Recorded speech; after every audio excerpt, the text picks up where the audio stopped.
Hello friend, cooking રેસિપીસમાં તમારું સ્વાગત છે। આજે આપણે બનાવીશું ફરાળી બટેકાની સૂકી ભાજી। તો અહીંયા મેં 500 ગ્રામ જેવા બટેકા લીધા છે, બાફાઈ ગયેલા છે।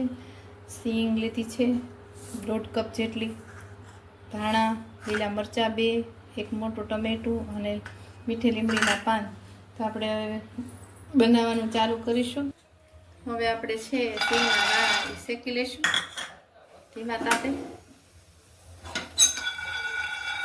આ રીતે તમારે શેકવાના છે।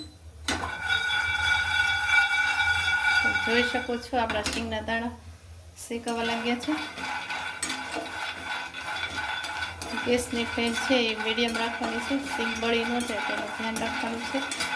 આ રીતે તમે બનાવશો સૂકી ભાજી તો બહુ સ્વાદમાં ટેસ્ટી અને સારી લાગે છે। અને સૂકી ભાજી છે એ તમે પૂરી, શાક કે પછી તમે રોટલી સાથે સર્વ કરી શકો છો અને ટેસ્ટ બહુ સારો આવે છે।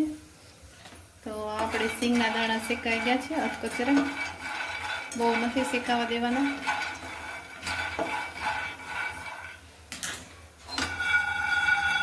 સિંગના દાણા શેકાઈ ગયા છે, તમે જોઈ શકો છો। હવે આપણે પ્લેટમાં કાઢી લઈશું અને થોડાક ઠંડા થવા દઈશું।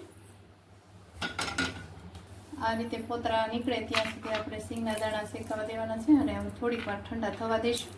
ઠંડા થઈ જાય એટલે આપણે અધકચરો એનો ખાંડણીમાં થોડોક ભૂકો કરીશું, બહુ ભૂકો નથી કરવાનો, તો બહુ ટેસ્ટ સારો એટલો બધો સારો નથી આવતો। અધકચરા તમે રાખો તો બહુ સરસ લાગે છે સૂકી ભાજી। તો આપણે ખાંડણીમાં થોડાક અધકચરા કરી લઈશું, આ રીતે ખાંડી લઈશું।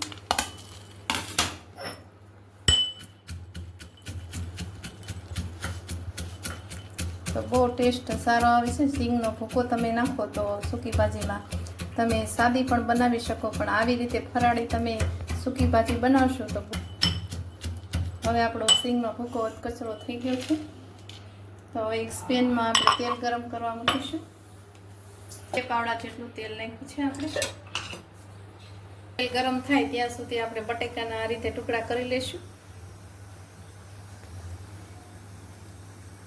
બહુ નાના નહીં, બહુ મોટા નહીં, મીડિયમ સાઈઝના ટુકડા કરવાના છે। તમે જોઈ શકો છો આટલા મેં મીડિયમ રાખ્યા છે, બહુ મોટા નહીં અને નાના નહીં।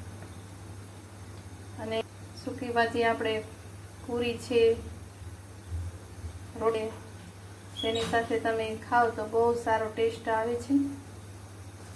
આપણે જીરું એડ કરીશું 1 ચમચી જેટલું। જીરું છે એ આપણું ફૂટી ગયું છે એટલે આપણે 1/2 ચમચી જેટલી આપણે હિંગ એડ કરીશું। હવે આપણે મરચાં એડ કરીશું, સ્વાદ પ્રમાણે લઈ શકો છો। મેં અહીંયા મીડિયમ લીધા છે, બહુ મોળાય નહીં, બહુ તીખાય નહીં। હવે આપણે એમાં ટમેટા એડ કરીશું અને થોડોક સિંગનો ભૂકો એડ કરીશું, એટલે એકદમ એ તેલમાં સતળાઈ જાય તો એનો ટેસ્ટ સારો આવે છે। તમે જોઈ શકો છો કે હવે આપણા ટમેટા છે એ ગ્રેવી થવા માંડ્યા છે। થોડીક વાર સુધી 2 મિનિટ સુધી આપણે એને રેસ્ટ થવા દઈશું। એ છે એ મીડિયમ રાખવાની છે, બહુ ફાસ્ટ નહીં ને બહુ ધીમી નહીં।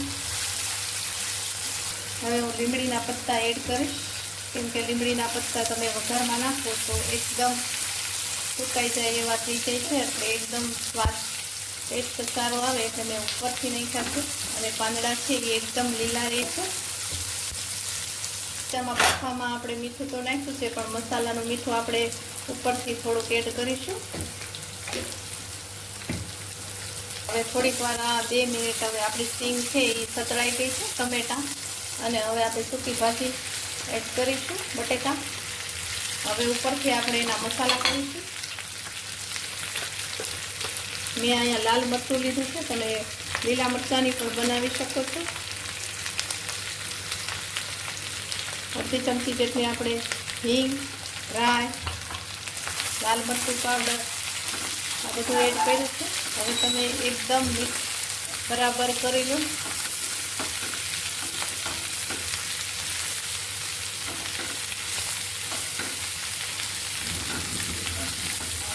આ રીતે તમે સૂકી ભાજી બનાવશો તો બહુ ટેસ્ટ સારો આવે છે અને બાળકોથી લઈ અને મોટાને પણ બહુ જ ભાવે છે। તમે ઉપવાસ કે સાદી રીતે પણ તમે પૂરી કે શાક સાથે તમારે ખાવા સર્વ કરી શકો છો. હવે આપણી ભાજી છે એકદમ રેડી થઈ ગઈ છે. તો ઉપરથી આપણે નાખીશું લીંબુનો રસ એડ કરીશું. અડધું લીંબુ છે મેં એડ કર્યું છે. તો આપણે એને બરાબર મિક્સ કરી લઈએ.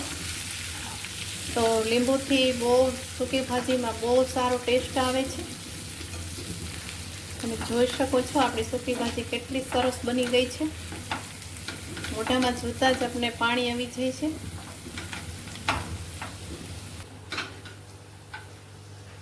કોથમરી એડ કરીશું. ગાર્નિશ કરી દીધી છે. તો જો અમારી રેસીપી સારી, તો અમારી સૂકી ભાજી એકદમ રેડી બની ગઈ છે. તો કોમેન્ટમાં જરૂરથી જણાવજો અને સૂકી ભાજી બનાવજો. કોમેન્ટમાં કહેજો કે કેવી લાગી અને લાઈક કરજો, શેર કરજો, સબસ્ક્રાઈબ કરવાનું ભૂલશો નહીં અમારી ચેનલને. Thank you for watching.